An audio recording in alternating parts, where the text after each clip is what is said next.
ये कौन सी सरकार है? ये कौन सी सरकार जो सबका साथ सबके विकास की बात कर रही है? आप बच्चों की सुनना नहीं चाहते। सरकार है क्या अहंकार है आपके अंदर? ये अहंकार बोल रहा है।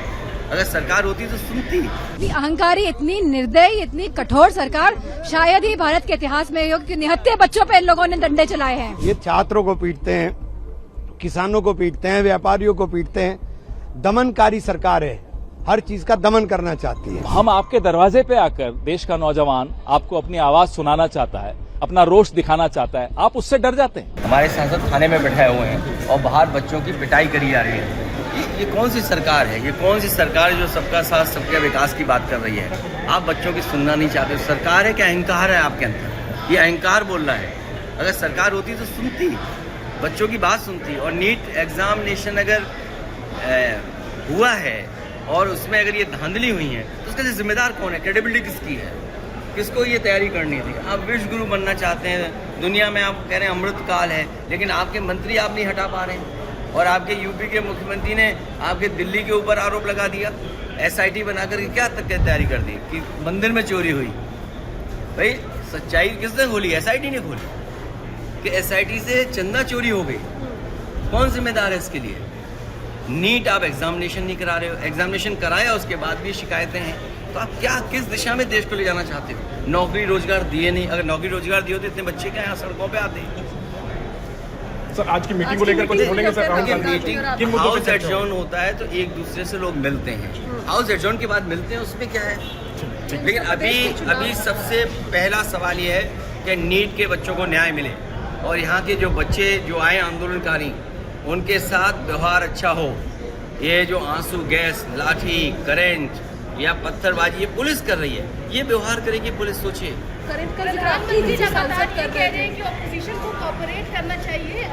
हाउस चलाने के ये जो व्यवहार पुलिस का है ऐसा तो अंग्रेजों ने भी नहीं किया।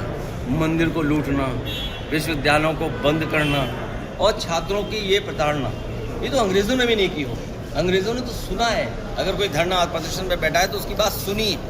इसीलिए गांधी आज दुनिया में पूजे जाते हैं। गांधी की तस्वीर, प्रतिमा दुनिया में है, इसीलिए कि उन्होंने रास्ता दिखाया कि ये आंदोलन का रास्ता है।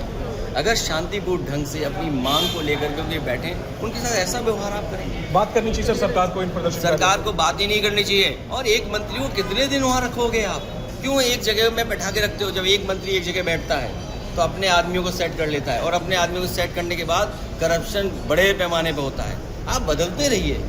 लोहिया जी यही कहते थे ना, सरकार बदलनी चाहिए उसी तरह जैसे रोटी बदलती है। तो सरकार में बैठे हुए मंत्री तो बदलें। और अभी तो सरकार सम्मानजनक, नहीं तो सम्मानजनक बदलाव सरकार का ना हो जाए कहीं। ये जो आंदोलनकारियों को हटा रहे हैं, कहीं सम्मानजनक विदाई सरकार की ना हो जाए। आज पूरे लोकतंत्र के लिए, डेमोक्रेसी के लिए, इतिहास के लिए ये काला दिवस के रूप में मनाया जाएगा। आप मीडिया रिपोर्टर्स हैं, पुलिस वाले भी, उनकी आंखों में शर्मिंदगी दिख रही थी, लेकिन अपनी ड्यूटी के कारण अपने बैचेस निकाल के आए थे। गुंडे बने हुए थे कुछ पुलिस वाले तो सहयोग कर रहे थे, लेकिन कुछ पुलिस वाले बिना वर्दी के आए थे और बच्चों को मारा है, बच्चों को करंट दिया है। और जहां रूल होता है कि आपको टांगों में मारना चाहिए, बच्चों की छातियों पे मारा है। ये सीधे आघात हमारी भारत माता के सीने पे इन लोगों ने किया है। आज हमारी डिमांड है कि ये प्रधान को हटाए, एजुकेशन मिनिस्टर को हटाए, सरकार रिस्पॉन्सिबिलिटी ले, जिम्मेदारी ले, अकाउंटेबिलिटी दिखाए। अगर आपको एक मेल पुलिस ने बिटिया बता रही है, फीमेल बिटिया के कपड़े फाड़े हैं, ये है आपका नया भारत जहाँ बिटियाओं के कपड़े, इस बिटिया के भी कपड़े किसी और के कपड़े फाड़े गए हैं। हमारे साथ बहुत बच्चे मिले जिनके कपड़े फटे हैं।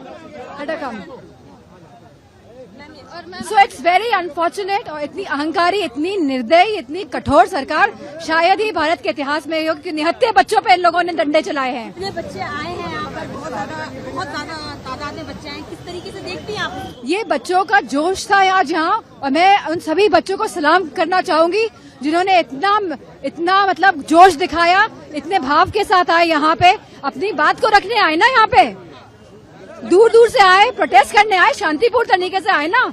ये लोग चाहते हैं कि संविधान से देश नहीं चलेगा, ये RSS की विचारधारा से देश चलाना चाहते हैं। प्रोटेस्ट का फ्यूचर क्या देखती हैं आप? प्रोटेस्ट का हम अभी पार्लियामेंट जा रहे हैं, संसद में पूरे जोर शोर से इस आवाज को उठाएंगे और उसके बाद फिर जंतर मंतर भी फिर से जाने की कोशिश करेंगे। हम सब कह रहे हैं डिस्कस करो, एजुकेशन पॉलिसी में प्रॉब्लम्स हैं, बड़े बड़े इश्यूज हैं, आप डिस्कस करने के लिए राजी नहीं है, और बच्चों पे आप टीयर गैस कर रहे हो और उनकी पिटाई कर रहे हो, किस लिए? बच्चे हैं हमारे। देश के युवाओं की भावना सम्मिलित होकर के यहाँ पर पहुंचे हैं, और ये भावना जो है, इस आवाज को सरकार को सुनना ही होगा, अनसुना ना करे। शहंशाह को अहंकार का मैल अपने कानों से निकालना चाहिए। जिस तरीके से ये कर रहे हैं, दिल्ली पुलिस हैंडल कर रही है, इस मामले को आप कैसे देखते हैं? भाई अभी तो देखेंगे, संसद मार्च इन लोगों ने हर जगह बैरिकेडिंग, हम भी 6 किलोमीटर पैदल चल करके आए हैं, चारों तरफ बंद है, तो देखते हैं क्या होता है। भाई इनकी आवाज सुनो, सरकार को दरवाजे खोलने चाहिए, डायलॉग ओपन होना चाहिए, लोगों के बीच में आना चाहिए, अहंकार की चादर से बाहर निकलें। ये सुनना ही नहीं चाहते। दिक्कत क्या है कि नीट के ऊपर ये बोलने को तैयार नहीं है, नीट के ऊपर सुनने को तैयार नहीं है। अब बताइए क्या करें। जंतर मंतर पर लाठीचार्ज हुआ है खूब। ये छात्रों को पीटते हैं, किसानों को पीटते हैं, व्यापारियों को पीटते हैं। दमनकारी सरकार है, हर चीज का दमन करना चाहती है। सर अभी आज जो है सदन के अंदर भी जो लोकसभा के नेता विपक्ष राहुल गांधी के दफ्तर के अंदर मुलाकात हुई है अखिलेश यादव की, प्रियंका गांधी, राहुल गांधी की। माना जा रहा है कि उत्तर प्रदेश की रणनीति को लेकर भी चर्चा हुई है, क्या? अच्छा है ना, देखिए बड़े नेताएं मिलेंगे तो तभी तो बातचीत के सारे रास्ते खुलेंगे। अच्छा तो है, बहुत अच्छी बात है। लेकिन आप बार-बार आप इस बात को पहले भी कहते रहे हैं कि हिस्सेदारी जो है वो बराबरी की रहनी चाहिए। वो तो हमारे बॉस तय करेंगे ना, हमें इसमें में क्या करना। तो आप बॉस तक तो अपनी बात पहुंचाएंगे? बॉस को पता है सर। नहीं, अभी मैं जंतर मंतर से आ रहा हूँ। चार्जशीटेड गवर्नमेंट लाठीचार्ज कर रही है। अयोध्या में देख ही रहे हैं आप सब, देश में जो हालात हैं, बेरोजगारी पे कुछ नहीं, लीक के बगैर परीक्षा नहीं होती है, और अहंकार और अभिमान देखिए कि दूसरे दलों को तोड़ करके संख्या बढ़ाओ अभियान में लगे हुए। ईश्वर सद्बुद्धि दे चार्जशीटेड गवर्नमेंट को। सर डिलिमिटेशन बिल को लेकर के भी चर्चा है कि सत्र में ये पहले मसौदा तो आए, आंकड़ा जुटाओ अभियान से लोकतंत्र सुरक्षित नहीं रहता। अगर सरकार अड़ी रही कि किसी भी लोकहित के मुद्दे पे बात ही नहीं करनी, तो विपक्ष को और कोई ऑप्शन नहीं रहेगा। सर केंद्र सरकार संसद में एक विधेयक पेश करने जा रही है जिसके तहत राष्ट्रीय गीत वंदे मातरम का अपमान करना या उसके गायन में बाधा डालने पर उसको अपराध माना जाएगा। देखिए सरकार ऐसे मेन इश्यूज छोड़ के नए नए मुद्दों पे बात करती रहती है। हमने सबने सदन में वंदे मातरम पे चर्चा की है, उसका महत्व समझने की कोशिश की है, समझाने की कोशिश की है। अब इनके पास लोगों का मुद्दा ना रहा तो ऐसे अलग अलग मुद्दे उठाते हैं। देखिए पूरा बिल पढ़ के उस पर क्या राय देनी वापस देंगे। सर कॉकरोच जनता पार्टी ने आज ऐलान किया था कि चलो संसद एक मार्च निकालने वाले हैं। हालांकि जंतर मंतर पर जो अभी लाइव विजुअल्स आ रहे हैं उसको पता चल रहा है कि उनको लाठीचार्ज किया गया। अभी लैंड होके टीवी पे देखा तो जो सरकार लोगों ने चुन के दी है वो लोगों के आंदोलन को रोकने की कोशिश कर रही है, दबाने की कोशिश कर रही है। लोग आ रहे हैं उन संसद तक, उनका हक है, उन्होंने संसद के लोग चुन के दिए हैं, उनको प्रश्न पूछने को आने का उनको अधिकार है, उनको अधिकार देना चाहिए। इतने डरने की जरूरत नहीं है। ये कोई आतंकवादी नहीं है, ये बाहर के लोग नहीं है, ये कोई पाकिस्तानी नहीं है, ये भारतीय हैं। छात्रों को लेके इनकी चिंता है, समझना चाहिए।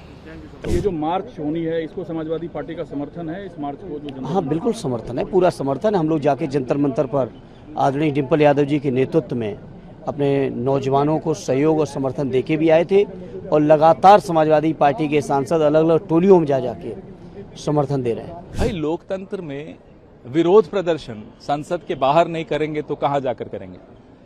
बताएं, ये बता दें साहब कि यहां कर सकते हो, वहीं करेंगे ना जहां आप देख पाओगे, जहां आप सुन पाओगे, क्योंकि आपको तो जनता की आवाज न सुननी है न जनता को देखना है। तो हम आपके दरवाजे पे आकर, देश का नौजवान आपको अपनी आवाज सुनाना चाहता है, अपना रोष दिखाना चाहता है, आप उससे डर जाते हैं। ये कहां का लोकतंत्र है? लेकिन सरकार तो सहयोग मांग रही है आप लोगों से। कैसा सहयोग? दस से मसनी हो रहे हैं। कैसा सहयोग? हमारी बात मानिए, इस्तीफा करवाइए धर्मेंद्र प्रधान का, हमारी बात मानिए, पारदर्शिता लाइए परीक्षा में, हमारी बात मानिए, नौजवानों के भविष्य के साथ खिलवाड़ बंद कर दीजिए, पूरा सहयोग मिलेगा।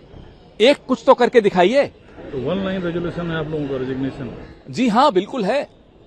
कौन अपनी रेजोल्यूशन बदलता है, कौन अपनी मांगे बदलता है, हमें उससे कोई परवाह नहीं है। हम अपनी मांग पर जो छात्रों की गूंज में राहुल गांधी जी ने कोटा में उठाया, राहुल गांधी जी ने देहरादून में उठाया, हम उस पर अडिग हैं। लेकिन मल्लिकार्जुन खड़गे साहब, राहुल जी दोनों ने चिट्ठी लिखी कि भाई राम मंदिर चंदा चोरी के इशू पर जांच और चर्चा क्यों नहीं कर रहे? जिस भगवान राम के नाम पर इस संसद में ये बैठे हैं, उस भगवान राम के नाम पर जब लूट करते हैं और वो हम आवाज उठाते हैं तो ये इन्हें मंजूर नहीं है।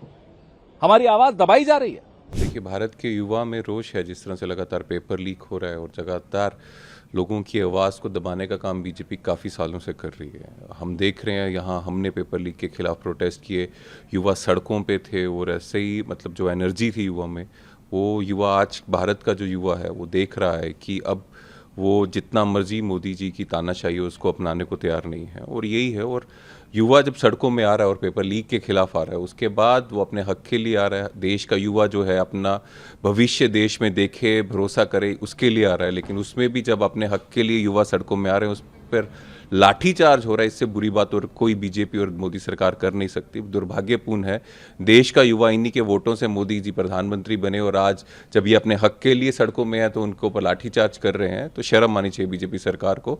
और इससे बड़ा गैर लोकतंत्र चीज़ जो है और कोई हो नहीं सकती, मुझे लगता है। क्या आईवाईसी सीजेपी को समर्थन देने के लिए सड़कों पर उतरेगी? क्या कोई ऐसा प्लान आप लोगों का? यूथ कांग्रेस मुझे लगता है पिछले 60 दिन से ज़्यादा सड़कों पे है। अलग अलग प्रदेशों में, अलग अलग जगह में प्रोटेस्ट किया। शुरुआत जिसकी धर्मेंद्र प्रधान के घर से घेराफेरी से कर दी थी, उसका घेराव किया था, और आगे भी ये संघर्ष चल रहा है। जिस तरह से 22 तारीख को 120 हॉस्टल्स में, 120 डिस्ट्रिक्ट्स में हम संवाद कर रहे हैं हॉस्टल्स में छात्रों के साथ पेपर लीक के खिलाफ, और छात्रों की गूंज जो प्रोग्राम है वो चल रहा है, कैंपेन चल रहा है, आंदोलन चल रहा है और प्रोटेस्ट चल रहे हैं, और लगातार ये आगे चलते रहेंगे जब तक हमें जो है धर्मेंद्र प्रधान जो है उसका इस्तीफा नहीं होता।